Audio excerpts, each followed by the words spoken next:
बुहारी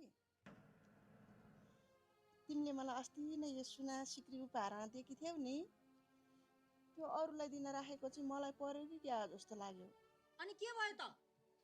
के हुनु नि बुहारी, अब तिमी जस्तो मान्छेले मलाई यस्तो नक्कली सिक्री त के दिन्थ्यौ र अरू कसैलाई दिन राखेको चाहिँ मलाई पर्या जस्तो छ क्या।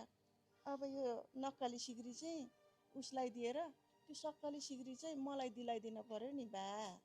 हेर न, यो सुन बेच्नु पर्यो भनेर सुन पसलमा गएको थिएँ, उति टाढा हिँडेर मलाई त यो नक्कली सिक्री हो भनेर पो थर्काएर पठायो।